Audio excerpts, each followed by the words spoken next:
ಅವರು ದೇಶದ್ರೋಹಿಗಳು ಅನ್ನೋ ಮಾತನ್ನ ನಾವು ಹೇಳಬೇಕಾಗತ್ತೆ.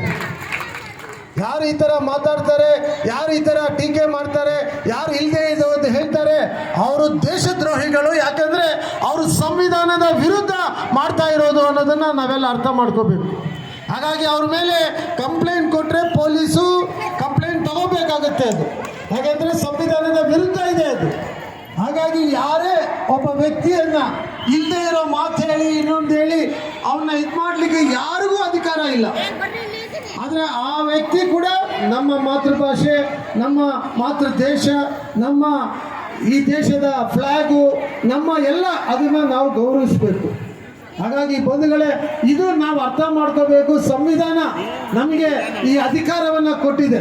ಇದನ್ನು ನಾವು ಕಾಪಾಡುವಂಥವ್ರು ಕೂಡ ನಾವು ಆಗಬೇಕು. ನಾವೆಲ್ಲರೂ ಕೂಡ ಅದನ್ನು ಕಾಪಾಡಬೇಕು. ಯಾಕೆಂದರೆ ಈ ಸಂವಿಧಾನದ ಮುಖಾಂತರನೇ ಇವತ್ತು ನನಗೆ ನಿಮ್ಮ ಮುಂದೆ ನಿಂತು ಮಾತಾಡೋಕ್ಕೆ ಅವಕಾಶ, ನಮಗೆ ಇಲ್ಲಿ ಕೂರೋಕ್ಕೆ ಅವಕಾಶ, ನಮಗೆ ಈ ಕಾರ್ಯಕ್ರಮ ಮಾಡೋಕ್ಕೆ ಅವಕಾಶ ಇಲ್ಲದೆ ಹೋಗಿದ್ರೆ ನಾವು ಗುಲಾಮರಾಗಿದ್ವಿ. ಇವತ್ತು ಆ ಗುಲಾಮಗಿರಿಯನ್ನು ತೆಗೆದು ನಮ್ಮಿಂದಲೇ ಅಂದರೆ ಜನರ ಪ್ರತಿನಿಧಿಯಾಗಿ ಬರುವಂಥವನು, ಪ್ರಜಾಪ್ರಭುತ್ವದಲ್ಲಿ ಜನರಲ್ಲಿ ಒಬ್ಬ ಯಾರೋ ಹುಟ್ಟಿ ರಾಜನಾಗಿ ಬಂದಿರೋನಲ್ಲ ಇಲ್ಲಿ ಆಗೋದು. ಜನ ಯಾರನ್ನ ಆಯ್ಕೆ ಮಾಡ್ತಾರೆ ಅವರು ಜನಪ್ರತಿನಿಧಿ ಆಗ್ತಾರೆ ಅನ್ನೋದನ್ನ ಅರ್ಥ ಮಾಡಿಕೊಂಡು ಸಂವಿಧಾನವನ್ನು ಎತ್ತಿಡಿಯುವಂಥವ್ರು ಆಗಬೇಕು. ನಾವು ಸಮಾನತೆಯನ್ನು ಕಾಪಾಡಬೇಕು. ನಮ್ಮ ಮಧ್ಯದಲ್ಲಿ ಜಾತಿ, ಧರ್ಮ, ಭಾಷೆಗಳನ್ನ ಇಟ್ಟು ಹೊಡೆಯುವಂಥ ಕೆಲಸ ಯಾರೂ ಕೂಡ ಮಾಡಬಾರ್ದು ಅನ್ನೋ ಮಾತನ್ನು ಹೇಳ್ತಾ ತಮ್ಮೆಲ್ಲ ಕಳಕಳಿ ಅಪೇಕ್ಷೆಯನ್ನು ಮಾಡ್ತಾ ಇದ್ದೀನಿ. ಕನ್ನಡ ಭಾಷೆಯನ್ನು ಕಲಿಯುವಂಥ ಕೆಲಸ ತಾವೆಲ್ಲರೂ ಕೂಡ ಮಾಡಬೇಕು. ನಮ್ಮ ಮಾತೃಭಾಷೆಯನ್ನು ಎತ್ತಿಡಿಯುವಂಥ ಕೆಲಸ ಮಾಡಬೇಕು. ನಾವು ಈಗಾಗಲೇ ಶಾಂತಿನಗರ ಕ್ಷೇತ್ರದಲ್ಲಿ ಕನ್ನಡ ಕಲಿಕೆ ಮಾಡಲಿಕ್ಕೆ ಕನ್ನಡ ಭವನವನ್ನು ಈಗಾಗಲೇ ನಾವು ಶಾಂತಿನಗರ ನಿರ್ಮಾಣ ಮಾಡಿದ್ದೀವಿ. ಈಗ ಜೋಗಪಾಳ್ಯದ್ದು ಬರುವಂಥ ಇನ್ನೊಂದು ವಾರದಲ್ಲಿ 10 ದಿವಸದಲ್ಲಿ ಜೋಗಪಾಳ್ಯದಲ್ಲೂ ನಾವು ಕನ್ನಡ ಭವನವನ್ನು ನಿರ್ಮಾಣ ಮಾಡ್ತೀವಿ. ಅಲ್ಲಿ ಕೂಡ ಕನ್ನಡ ಕಲಿಕೆಯನ್ನು, ಕನ್ನಡ ಭಾಷೆಯನ್ನು ಕಲಿಸುವಂಥ ಕೆಲಸ ಮಾಡ್ತೀವಿ ನಾವು. ಹಾಗಾಗಿ ನಮಗೆ ಕನ್ನಡ ಭಾಷೆ ಮೇಲೆ ಇರುವಂಥ ಪ್ರೇಮ ಏನಂದರೆ ನಾವು ಎಲ್ರಿಗೂ ಕನ್ನಡ ಕಲಿಸುವಂಥ ಪ್ರಯತ್ನ. ನಾನು ಯಾವಾಗಲೂ ಹೇಳ್ತೀನಿ, ಇಲ್ಲಿರುವಂಥ ತಮಿಳವರು, ಇಲ್ಲಿರುವಂಥ ಹಿಂದಿಯವರು, ಇಲ್ಲಿರುವಂಥ ತೆಲುಗವರು ಎಲ್ಲರೂ ಕನ್ನಡ ತಮಿಳರ ಹೊರತು ಅವರು ತಮಿಳರು ಅಲ್ಲ ಅನ್ನೋ ಮಾತನ್ನು ನಾನು ಹೇಳೋಕ್ಕೆ ಇಷ್ಟಪಡ್ತೀನಿ. ಕನ್ನಡ ಹಿಂದಿಯವರು, ಕನ್ನಡ ತೆಲುಗವರು ಹೊರತು ಅವರು ಆ ಭಾಷೆಯವರಲ್ಲ. ಹಾಗಾಗಿ ನಾವು ನಮ್ಮ ಧರ್ಮ ಅವರನ್ನೆಲ್ಲ ಜೊತೆಗೆ ತಗೊಂಡು ಹೋಗ್ಬೇಕು, ನಾವು ಅವ್ರನ್ನೆಲ್ಲ ಒಗ್ಗೂಡಿಸಿ ತಗೊಂಡು ಹೋಗ್ಬೇಕು.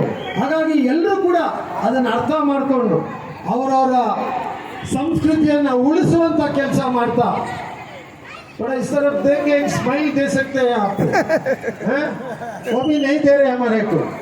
क्या बहन जी, देखो वो बहन जी ऐसा ही भाग रहे, कुछ हो जाएगा। Thank you. ನೋಡಿ, ಹಿಂದಿ ನಾನು ಭಗವಂತ ಆಶೀರ್ವಾದ 8 ಭಾಷೆ ಮಾತಾಡ್ತೀನಿ. Super super. ಭಾಷೆ ಎಲ್ಲರ ಕೈಯಲ್ಲಿ ಕಲಿಯೋಕ್ಕಾಗಲ್ಲ. ಅದೇ ಚಾಲೆಂಜ್ ಮಾಡ್ತೀನಿ, ಬೇಕಿದ್ರೆ ಕಲಿತು ಬನ್ನಿ ನೋಡೋಣ. ಎಲ್ಲರೂ ಎಲ್ಲ ಭಾಷೆ ಮಾತಾಡೋಕ್ಕೂ ಆಗಲ್ಲ, ಕಲೀಲಿಕ್ಕಾಗಲ್ಲ. ಆದರೆ ಭಾಷೆಗೆ ಗೌರವ ಕೊಡಬೇಕು, ಮಾತಿಗೆ ಗೌರವ ಕೊಡಬೇಕು. ಆಮೇಲೆ ನಮ್ಮ ಮಾತೃಭಾಷೆಗೆ ನಾವು ಗೌರವ ಕೊಡಲೇಬೇಕು. ನಮ್ಮ ನೆಲ, ನಮ್ಮ ಜಲ ಇವಕ್ಕೂ ನಾವು ಗೌರವ ಕೊಡಬೇಕು. ಅದರಲ್ಲಿ 2 ಮಾತಿಲ್ಲ. ಯಾಕೆಂದರೆ ಈ ತಾಯಿ ನಮ್ಮನ್ನು ಸಾಕ್ತಾ ಇರೋದು ಅನ್ನೋದನ್ನು ನಾವು ಯಾರೂ ಮರಿಬಾರ್ದು. ಆದರೆ ನಾವೆಲ್ಲ ಮಾತಾಡೋರು ಮಾತಾಡಿ ಗಲಾಟೆ, ಮಾತೇ ಇಲ್ಲದವರು ಪಾಪ ಏನು ಮಾಡಬೇಕು ಅನ್ನೋದನ್ನು ಆಲೋಚನೆ ಮಾಡಿದ್ರೆ ನಾವು ಮಾತಾಡಿ ಗಲಾಟೆ ಮಾಡ್ಬೋದಾ ಹೇಳಿ? ಮಾತೇ ಇಲ್ಲ ಅವ್ರಿಗೆ ಯಾವ ಭಾಷೆನೂ ಬರಲ್ಲ, ಅವ್ರಿಗೆ ಭಾಷೆನೇ ಬರಲ್ಲ. ಅವರು ಮಾತಾಡ್ತಾರೆ. ಅವ್ರ ಬಗ್ಗೆ ಆಲೋಚನೆ ಮಾಡಿದರೆ ನಾವು ಮಾತಾಡಿ ಗಲಾಟೆ ಮಾಡ್ಬೋದಾ? ಮಾಡಬಾರ್ದು ಅಲ್ಲ. ಇದು ಅಂದರೆ ಭಾಷೆ ಬಗ್ಗೆ ಸಮಸ್ಯೆ. ಏನು ನಾವು ಸುಮ್ಮನೆ ಆ ಭಾಷೆ ಈ ಭಾಷೆಗೆ ಮಾಸ್ತೇ ಇಲ್ಲ. ಯಾವ ಭಾಷೆ ಮಾತಾಡ್ತಾರೆ? ಊಮೆ ಅಲ್ವಾ? ಕನ್ನಡದಲ್ಲಿ ಮೂಗ, ಅದನ್ನು ಹೇಳ್ಬಾರ್ದು ಅಂತ ಇದೆ. ಅದಕ್ಕೆ ನಾನು ಹೇಳಿಲ್ಲ, ನೀವು ಇನ್ನೇನೋ ಹೇಳ್ತೀರ ಅಂತ. ಯಾಕೆಂದರೆ ಕೆಲವು ಪದಗಳು ಉಪಯೋಗಿಸ್ಕೋಬಾರ್ದು, ಕೆಲವು ಪದಗಳನ್ನ ಉಪಯೋಗಿಸ್ಕೊಳ್ಳೋದು ಸರಿ ಇಲ್ಲ. ಯಾಕೆಂದರೆ ಯಾರಿಗೂ ಅದರಿಂದ ನೋವಾಗಬಾರ್ದು ಅನ್ನೋ ಭಾವನೆಯಲ್ಲಿ ನಾವೇನೋ ಹೇಳಿ ಯಾರಿಗಾದ್ರೂ ನೋವಾಗಿದ್ದರೆ ಕ್ಷಮೆ ಇರಲಿ. ವಿಚಾರವನ್ನು ತಿಳಿಸುವಂಥ ಒಂದು ಪ್ರಯತ್ನ ಮಾತ್ರ ಮಾಡಿದ್ದೀನಿ ಹೊರತು ನಾನು ಯಾರನ್ನೂ ಇದು ಮಾಡುವಂಥದ್ದಲ್ಲ. ಸೊ ಮಾತಾಡೋಕ್ಕಾಗ್ತಿರೋರು ಅವರು ಕೂಡ ಅವರ ವಿಷಯನ ತಿಳಿಸ್ತಾರೆ. ಹಾಗಾಗಿ ನಾವು ಇದನ್ನೆಲ್ಲ ಇಟ್ಕೊಂಡು ಕಿತ್ತಾಡೋದು, ಇವತ್ತು ಈ ಸೋಷಿಯಲ್ ಮೀಡಿಯಾ ಏನಾಗಿದೆ, ಎಷ್ಟು ಒಳ್ಳೇದು ಅಷ್ಟು ಕೆಟ್ಟದಿದೆ. ಅದರಲ್ಲಿ ಎಷ್ಟು ಒಳ್ಳೇದಿದೆ ಅಷ್ಟೇ ಕೆಟ್ಟದ್ದು ಕೂಡ ಇದೆ. ಒಂದು ಕಡೆ ಒಳ್ಳೇದಾಗಿದ್ರೆ 10% ಒಳ್ಳೇದು, 90% ಕೆಟ್ಟದ್ದು ಮಾಮ. ಅದರಿಂದ ಬಂಧುಗಳೇ, ಮೀಡಿಯಲ್ಲಿ ಎಲ್ಲೋ ಕೂತ್ಕೊಂಡ್ಬಿಟ್ಟು ಒಂದು ಕಮೆಂಟ್ ಹಾಕೋದು ದೊಡ್ಡ ಕೆಲಸ ಅಲ್ಲ. ನೋಡಿ, ಜನ ಸಾವಿರಾರು ಜನ ಬರ್ತಾ ಇದ್ದಾರೆ. ನಾವು ನಮ್ಮ ನಾಯಕರುಗಳು ಎಲ್ಲ ಸಮಾಜದ ನಾಯಕರು ಇವರು. ನಾವು ಕೇವಲ ಒಂದು ಪಕ್ಷದ ನಾಯಕರು ಅಂತ ಮಾತ್ರ ಬಿಂಬಿಸೋಕ್ಕೆ ಇಷ್ಟಪಡಲ್ಲ. ಇಡೀ ಸಮಾಜದ ನಾಯಕತ್ವವನ್ನು ನಾವು ಇಟ್ಕೊಂಡಿದ್ದೀವಿ ಇವತ್ತು. ಅದೇ ಅದೇ ಅದೇ ನಾನು ಹೇಳಿದ್ದು. ಕೆಲವು ಪದಗಳು ಅದು ಇದಾಗಿದೆ, ಈಗ ಕೆಲವು ಯೂಸ್ ಮಾಡಬಾರ್ದು. ಹಾಂ ಅದಕ್ಕೆ ಏನೋ ಡಿಫ್ರೆಂಟ್ ಡಿಫ್ರೆಂಟ್ಲಿ ಏಬಲ್ಡ್. ಅದೇ ಎನಿವೆ, ಅದು ನಾವು ಯಾರಿಗೂ ನೋವು ಮಾಡಿದರೆ ಕ್ಷಮೆಯನ್ನು ಈ ವೇದಿಕೆಯಲ್ಲೇ ಕೇಳ್ತಾ ಇದ್ದೀವಿ. ಯಾಕೆಂದರೆ ಅದು ಯಾರಿಗೂ ನೋವು ಮಾಡೋ ಉದ್ದೇಶನೇ ಇಲ್ಲ ನಮಗೆ, ಮಾತಲ್ಲೂ ಇಲ್ಲ, ನಮ್ಮ ಕಾರ್ಯದಲ್ಲೂ ಯಾರಿಗೂ ನೋವಾಗಬಾರ್ದು. ಎಲ್ರಿಗೂ ಒಳ್ಳೇದಾಗಬೇಕು, ಎಲ್ರಿಗೂ ಸಹಾಯ ಆಗಬೇಕು, ಎಲ್ಲರನ್ನ ಒಳ್ಳೆ ರೀತಿಯಲ್ಲಿ ನೋಡ್ಕೋಬೇಕು. ನಾವೆಲ್ಲ ಅನ್ಯೋನ್ಯ ಒಳ್ಳೆ ಮನುಷ್ಯರಾಗಿ ಬದುಕುವಂಥ ಕೆಲಸ ಮಾಡಬೇಕು ಅನ್ನೋದೇ ನಮ್ಮ ಉದ್ದೇಶ. ಹಾಗಾಗಿ ಬಂಧುಗಳೇ, ಸಂವಿಧಾನವನ್ನು ಎತ್ತಿಡಿಯುವಂಥವ್ರು ನಾವು ಆಗಬೇಕು. ಬಾಬಾ ಸಾಹೇಬ್ ಅಂಬೇಡ್ಕರ್ ಅವರು ಹೇಳಿರೋದು ಏನು ಅನ್ನೋದನ್ನು ಅರ್ಥ ಮಾಡ್ಕೋಬೇಕು. ಬಾಬಾ ಸಾಹೇಬ್ ಅಂಬೇಡ್ಕರ್ ಅವ್ರ ಫೋಟೋ ಮಾತ್ರ ಹಾಕ್ಬಿಟ್ಟು ಕೂತ್ಕೊಂಡ್ಬಿಟ್ರೆ ಬಾಬಾ ಸಾಹೇಬ್ ಅಂಬೇಡ್ಕರ್ ಅವ್ರು ಹೇಳಿರೋದನ್ನ ಸಾಧನೆ ಮಾಡಿದಾಗ ಹಾಕಲ್ಲ. ನಮ್ಮಲ್ಲಿ ಕೆಲವರು ಕೇವಲ ಆ ಹೆಸರಲ್ಲೇ ಬೇರೆಯವ್ರಿಗೆ ತೊಂದರೆ ಮಾಡ್ತಾ ಇದ್ದಾರೆ, ಬೇರೆಯವ್ರಿಗೆ ಅನ್ಯಾಯ ಮಾಡ್ತಾ ಇದ್ದಾರೆ. ಬಾಬಾ ಸಾಹೇಬ್ ಅಂಬೇಡ್ಕರ್ ಹೇಳಿರೋದು, ಕಷ್ಟದಲ್ಲಿರೋನಿಗೆ ಸಹಾಯ ಮಾಡು. ಯಾರು ಕೆಳಗಡೆ ಇದ್ದಾನೆ ನಮ್ಮ ಸಮಾಜದಲ್ಲಿ, ಕೆಳಮಟ್ಟಕ್ಕಿದ್ದಾನೆ, ಅವ್ನ ಕೈ ಹಿಡಿದು ಮೇಲೆ ಎತ್ತು ಅಂತ ಹೇಳಿರೋದು ಬಾಬಾ ಸಾಹೇಬರು. ಅಲ್ಲಿರೋನ್ನ ಇನ್ನೂ ತುಳಿದು ಕೆಳಗಡೆ ಹಾಕು ಅಂತ ಹೇಳಿಲ್ಲ. ವಿದ್ಯಾವಂತರಾಗಿ, ಸಂಘಟಿತರಾಗಿ, ಎದ್ದು ನಿಂತು ಕೇಳೋರಾಗಿ ಅಂತ ನಿಮಗೆ ಕೇಳಲಿಕ್ಕೆ ನಾವಿದ್ದೀವಿ. ಈ ಕ್ಷೇತ್ರದಲ್ಲಿ ಯಾವ ಜನ, ಯಾವುದೇ ಜನ, ಯಾವ ಜಾತಿ ಧರ್ಮ ಯಾರಾದರೂ ಇಲ್ಲಿ ಎಲ್ಲಿಗೆ ಸೇರಿರೋರ್ಗೂ ಕೇಳಕ್ಕೆ ನಾವೆಲ್ಲ ಇದ್ದೀವಿ. ನೋಡಿ, ನಾವಿಲ್ಲಿ ಕೂತಿರೋರು ಯಾರೂ ಸುಮ್ಮನೆ ಕೂತಿಲ್ಲ. ನಿಮ್ಮ ಕಷ್ಟಕ್ಕೆ ನಿಮ್ಮ ಜೊತೆಯಲ್ಲಿ ನಿಮ್ಮನ್ನು ಕೈ ಹಿಡಿದು ಮೇಲೆತ್ತುವಂಥ ಕೆಲಸಕ್ಕೆ ನಾವಿದ್ದೀವಿ. ಹಾಗಾಗಿ ನಮ್ಮ ಕ್ಷೇತ್ರದಲ್ಲಿ ಬಂದು ಸುಮ್ಮನೆ ಡ್ರಾಮಾ ಮಾಡೋದು, ನಾಟಕ ಆಡೋದು, ಇದನ್ನೆಲ್ಲ ಸ್ವಲ್ಪ ನಿಲ್ಲಿಸಬೇಕು. ಇನ್ನು ಮುಂದೆ ಬರುವಂಥ ದಿವಸದಲ್ಲಿ ಸುಮ್ಮನೆ ಸರ್ಕಾರಿ ಜಾಗದಲ್ಲಿ ಹೋಗ್ಬಿಟ್ಟು ಬಿಲ್ಡಿಂಗು, ಸರ್ಕಾರಿ ಕಾಂಟ್ರಾಕ್ಟ್ರು ಸಿಮೆಂಟ್ ಇಡಕ್ಕೆ ಕಟ್ಟಿರೋ ಬಿಲ್ಡಿಂಗ್ ಒಳಗಡೆ ಕೂತ್ಕೊಂಡ್ಬಿಟ್ಟು ಅದು ನಮ್ಮದು ಅಂತ ಹೇಳೋ ಅಂಥ ಜನ ನೀವು ಯಾರು ಉದ್ಧಾರ ಮಾಡ್ತೀರ? ದಯವಿಟ್ಟು ಆಲೋಚನೆ ಮಾಡಿ. ನೀವು ಕಷ್ಟಪಟ್ಟು ಕೆಲಸ ಮಾಡಿ, ನೀವೇನಾದರೂ ಮಾಡಿ, ಜನಕ್ಕೇನಾದರೂ ಮಾಡಿ. ನೀವು ಸರ್ಕಾರ ಜಾಗನ ಇಟ್ಕೊಂಡ್ಬಿಟ್ಟು ಇದು ನಮ್ಮದು ಅಂತ ಹೇಳಿ ಇದು ನೀವು ಯಾರಿಗೆ ಒಳ್ಳೇದು ಮಾಡ್ತೀರಾ? ಇವತ್ತು ಇದೇ ನಡೆದಿರೋದು. ಅದನ್ನು ಸೋಷಿಯಲ್ ಮೀಡಿಯಾದಲ್ಲಿ ಹಾಕ್ತಾರೆ. ಹಣ ಎಲ್ಲ DSS ನಾಯಕರುಗಳಿಗೆ ನಮಸ್ಕಾರ. ಬರುವಂಥ ಏಪ್ರಿಲ್ 14ನೇ ತಾರೀಕು ಜೀವಂತವಾಗಿದ್ದರೆ ಬಾಬಾ ಸಾಹೇಬ್ ಅಂಬೇಡ್ಕರ್ ಅವರ ಒಂದು ದೊಡ್ಡ ಪುತ್ಥಳಿಯನ್ನು ನಾವು ದೊಮ್ಲೂರು ಭಾಗದಲ್ಲಿ ಉದ್ಘಾಟನೆ ಮಾಡ್ತಾ ಇದ್ದೀವಿ. ಬನ್ನಿ ಎಲ್ಲರೂ, ನೀವು ಎಲ್ಲಿದ್ದೀರಾ ಬೇಡ, ನಮಗೆ ವಿರೋಧ ಮಾಡಿದ್ರು ಸರಿ ಪರವಾಗಿಲ್ಲ, ಬನ್ನಿ ನಮ್ಮ ಜೊತೆ ಸೇರ್ಕೊಳ್ಳಿ, ಜೊತೆ ಸೇರಿ ಕೆಲಸ ಮಾಡೋಣ. Please come. ಏನು ಮುನ್ರಾಜಣ್ಣ, ಎಲ್ಲರನ್ನ ಕರೆಯೋಣ. ನಾವು ಏಪ್ರಿಲ್ 14ಕ್ಕೆ ಮಾಡೋಣ ಅಂತ ಉದ್ದೇಶ ಇಟ್ಕೊಂಡಿದ್ದೀವಿ. ಒಂದು ದಿವಸ ಆಚೆ ಈಚೆ ಮಾಡಿ ಅದನ್ನು ಉದ್ಘಾಟನೆ ಮಾಡೋಕ್ಕೆ ನಮ್ಮವರೆಲ್ಲ ರೆಡಿಯಾಗಿದ್ದಾರೆ. ಪುತ್ಥಳಿಯನ್ನು ಕೂಡ ನಿಲ್ಲಿಸಿದ್ದೀವಿ. ಆದಷ್ಟು ಆ ಏಪ್ರಿಲ್ 14 ಮಾಡಬೇಕು. ಇದು ನಾವು ಬಾಬಾ ಸಾಹೇಬ್ ಅಂಬೇಡ್ಕರ್ಗೆ ಕೊಡುವಂಥ ಗೌರವ. ಇದು ಬಾಬಾ ಸಾಹೇಬ್ ಅಂಬೇಡ್ಕರ್ಗೆ ನಾವು ಪ್ರೀತಿಸುವಂಥದ್ದು.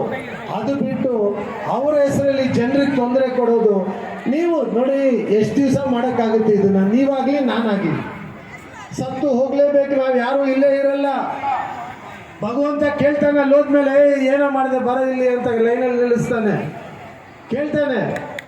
ಉತ್ತರ ಇರಬೇಕೋ ಬೇಡವೋ? ದಯವಿಟ್ಟು ಆಲೋಚನೆ ಮಾಡಿ. ತಪ್ಪು ಮಾಡಿದರೆ ಬಿಟ್ಬಿಡಿ, ಮುಂದಕ್ಕೆ ಒಳ್ಳೆ ಕೆಲಸ ಮಾಡೋದನ್ನು ನೋಡಿ ಅಂತ ಹೇಳ್ತಾ, ಯಾಕೆಂದರೆ ಈಗಾಗಲೇ ನಾನು ನೋಡಿದ್ದೀನಿ ಸೋಷಿಯಲ್ ಮೀಡಿಯಾದಲ್ಲಿ, ಅದರೆಲ್ಲ ನಾವು ಯಾರಿಗೂ ತೊಂದರೆ ಮಾಡೋಕ್ಕೆ ಹೋಗಲ್ಲ, ಯಾರು ಮನೆ ಹಾಳು ಮಾಡೋಕ್ಕೆ ಹೋಗಲ್ಲ, ಯಾರಿಗೂ ಸಮಸ್ಯೆ ಕೊಡಲ್ಲ. ಯಾರೇ ಬಿಲ್ಡಿಂಗ್ ಕಟ್ಟಿದ್ರೆ ಅಲ್ಲೋಗಿ RT ಹಾಕೋದು, ಅಲ್ಲಿಂದ ರೋಲ್ ಕಾಲ್ ಮಾಡೋದು, ಇವೆಲ್ಲ ಬೇಕಾದಷ್ಟು ಜಾಸ್ತಿ ಆಗೋಗಿದೆ. ಜನ ಪಾಪ ಸಾಲ ಸೂಲ ಮಾಡಿ ಏನೋ ಮನೆ ಕಟ್ಕೊಳ್ತಾರೆ. ಅವ್ರು ಶಾಪ ತಟ್ಟಿದ್ರೆ ನೀವೆಲ್ಲ ಚೆನ್ನಾಗಿರೋಕ್ಕಾಗುತ್ತಾ? ಸಾಧ್ಯನಾ? ಜನರು ಶಾಪ ತಟ್ಟಿದ್ರೆ ಹೇಗೆ ಇರುತ್ತೆ ಏನು ಸ್ವಾಮೀಜಿ? ಹಾಗಾಗಿ ಬೇಡಪ್ಪ, ಒಳ್ಳೆಯವರಾಗಿ ಬನ್ನಿ. ನೀವು ಕೂಡ ಆ ಕಡೆ ಗ್ರೂಪಲ್ಲಿ ಇದ್ದೀವಿ, ಈ ಕಡೆ ಗ್ರೂಪಲ್ಲಿ ಇದ್ದೀವಿ ಅಂತ ತಲೆ ಕೆಡಿಸ್ಕೊಳ್ಬೇಡಿ. ಬನ್ನಿ ನಮ್ಮ ಜೊತೆ ಸೇರಿ ಒಳ್ಳೆ ಸಮಾಜ ಕಟ್ಟೋಣ, ಬಡವ್ರಿಗೆ ಒಳ್ಳೇದು ಮಾಡೋಣ, ಇಲ್ಲದೇ ಇರೋರಿಗೆ ಸಹಾಯ ಮಾಡೋಣ. ಬನ್ನಿ, ನಾವು ಪ್ರತಿ ವರ್ಷ ದಿವಸನೂ ನಾವು ಈ ಕೆಲಸ ಮಾಡ್ತಾನೆ ಇದ್ದೀವಿ. ಇವತ್ತು ನೋಡಿ, ನಾವು ಎಷ್ಟು ಸಾವಿರ ಜನ ಬರ್ತಾ ಇದ್ದಾರೆ, ಈಸ್ಕೊಂಡು ಹೋಗ್ತಾ ಇದ್ದಾರೆ. ನಾವೇನು ಬೇರೆ ಏನು ಹೇಳ್ತಾ ಇಲ್ಲ. ಏನು ಹೇಳ್ತಾ ಇದೆಯಮ್ಮ? ಅದರಲ್ಲಿ ಒಂದು ಸ್ಲೋಗನ್ ಇದೆ, ಅದು ಓದ್ಬೇಕು ನೀನು.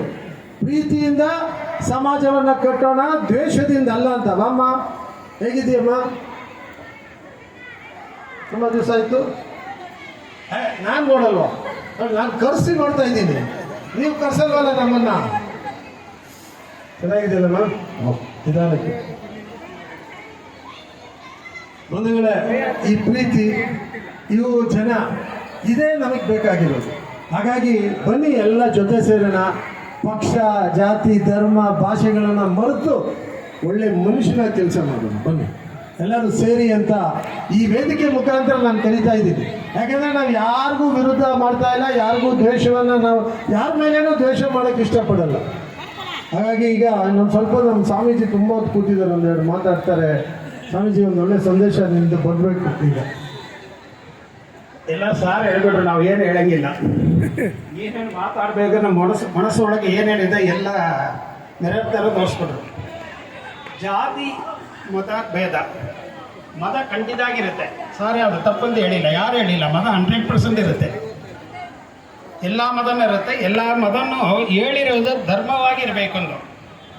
ಧರ್ಮ ಅದೇ ಹೇಳಿದ್ದೀನಿ, ಧರ್ಮ ಹೊಟ್ಟೆಗೆ ಹಸಿ ಬಂದರೆ ಊಟ ಮಾಡಬೇಕು, ನೀರು ಕುಡಿಬೇಕು ಅಲ್ವಾ? ಆ ರೀತಿಯಲ್ಲಿ ಒಳ್ಳೆ ಕೆಲಸ ಯಾರು ಮಾಡ್ತಾರೋ ಅವ್ರ ಜೊತೆಗೆ ನಾವು ಇರಬೇಕು. ಜಾತಿ ಮತ ಇರುತ್ತೆ, ಅದು ಒಂದು ಕಡೆ. ಒಳ್ಳೆ ಕೆಲಸ ಮಾಡುವಾಗ ಅವ್ರ ಜೊತೆಗೆ ನಾವು ಇಲ್ಲ ಅಂದರೆ ನಾವು ಮನುಷ್ಯನೇ ಇಲ್ಲ. ಒಳ್ಳೆ ஒரு இஸ்லாம் அப்பேற்பட்ட ஒரு மனுஷன் இந்த விஷயத்துக்கு ஒரு இந்துவை கூப்பிடுறாருன்னு சொன்னால், அவர் கூப்பிட்டது பெருமையா, நம்ம வந்தது பெருமையா? ரெண்டு பெருமை. அதை விட இந்த 18 வருஷ காலத்தில் எந்த ஒரு ஊர்லேயும் எந்த ಸಮಾಜದಲ್ಲಿ ಸರ್ವ ಮತ ಸಂಗಮ ವೇದಿಕೆ ಅಂತಾರೆ. ಎಲ್ಲ ಮತ ಗುರುಗಳು ಒಟ್ಟಿಗೆ ಬಂದಿರೋದು ನಮ್ಮ ವೇದಿಕೆ ಒಂದೇ. ಇದು ಸತ್ಯ, ಅದು ನಿಜ, ಯಾರು ಮಾಡೋಕ್ಕಾಗಲ್ಲ ಸರ್. ಅದೆಲ್ಲ ನಾವು ಬಂದಿರೋದು ಯಾಕಂದರೆ ಸಾರ್ ವಿಶ್ವಾಸ, ಪ್ರೀತಿ, ಅವ್ರ ಹತ್ರ ಜಾತಿ ಮತ ಇದೆ, ಭೇದ ಇಲ್ಲ. ನಾವು ಕರೆದ್ರೆ ನಮ್ಮ ದೇವಸ್ಥಾನ ಹೋಗ್ಬೇಕಂದ್ರೆ ಬಂದ್ಬಿಡ್ತಾರೆ. ರಥ 2 ಗಂಟೆ 3 ಗಂಟೆ ಅಂದರೆ ರಥೋತ್ಸವಕ್ಕೆ ಬಂದು ಕಾಯ್ತಾ ಇದ್ದಾರೆ. ಚರ್ಚಿಗೆ ಕರೆದ್ರೆ ಹೋಗ್ತಾ ಇದ್ದಾರೆ, ಮಸೀದಿಗೆ ಹೋಗ್ತಾ ಇದ್ದಾರೆ. ಮಾಡಿರುವ ಕೆಲಸ ಎಲ್ಲ ಮತಕ್ಕೂ ಅಷ್ಟೊಂದು ಕೆಲಸ ಮಾಡಿದ್ದಾರೆ ದೇವಸ್ಥಾನಕ್ಕೆ. ಇನ್ನೊಂದು ನಮ್ಮ ಭಾಗ ಎಲ್ಲ 18 ವರ್ಷ ಮುಂದೆ ಹೆಂಗಿತ್ತು, ಇವಾಗ ಹೆಂಗಿರುತ್ತೆ ನೋಡಿ. ನೀವೆಲ್ಲ ಮಾತಾಡ್ಬೇಕು ಮಂಜು, ಎಷ್ಟು ಆಗಿದೆ, ಎಷ್ಟು ಇಂಪ್ರೂವ್ಮೆಂಟ್ ಆಗಿದೆ, ನಾವೆಲ್ಲ ಎಷ್ಟು ಚೆನ್ನಾಗಿದ್ದೀವೋ, ಇದೆಲ್ಲ ಮಾತುಗಳಿಲ್ಲ ಹೇಳಕ್ಕೆ. ಜಾಸ್ತಿ ಮಾತಾಡಬೇಕು, ನನಗೂ ಸ್ವಲ್ಪ ಟೈರ್ಡ್ ಇದೆ. ಮಿಕ್ಕಿದ ಆಮೇಲೆ ಮಾತಾಡೋಣ. ಸಂತೋಷ. ಸ್ವಾಮೀಜಿ, ನೀವೇ ಹೇಳೋದು ನಾನು ಕೇಳಿದ್ದೀನಿ. ದೇವರು ಮನಸ್ಸು ನೋಡ್ತಾನೆ, ಮಾತಲ್ಲ ಅಂತ. ಮನಸ್ಸು ನಾವೇನು ತೋರಿಸ್ಬೇಕಾಗಿಲ್ಲ, ನಮ್ಮ ಮನಸ್ಸನ್ನು ಹಾಗೆ ದೇವ್ರು ನೋಡ್ತಾನೆ. ಅವನೇನು ತಟ್ಟಿ ನಾಕ್ ಮಾಡಿ ತೆಗಿಯೋ ನಿನ್ನ ಮನಸ್ಸು ಅಂತಲೂ ಕೇಳಲ್ಲ, ಹಾಗೆ ನೋಡ್ತಾನೆ. ಇಲ್ಲಿ ನಮ್ಮಲ್ಲಿ ಎಂಥ ಕೆಟ್ಟವರು ಇದ್ದಾರೆ. ಆಗಲೇ ಶಿವು ಮಾತಾಡ್ತಾ ಹೇಳಿದ್ರು, ನಾವೆಲ್ಲ ಅನ್ಯೋನ್ಯ ಎಷ್ಟು ಪ್ರೀತಿ ವಿಶ್ವಾಸವನ್ನು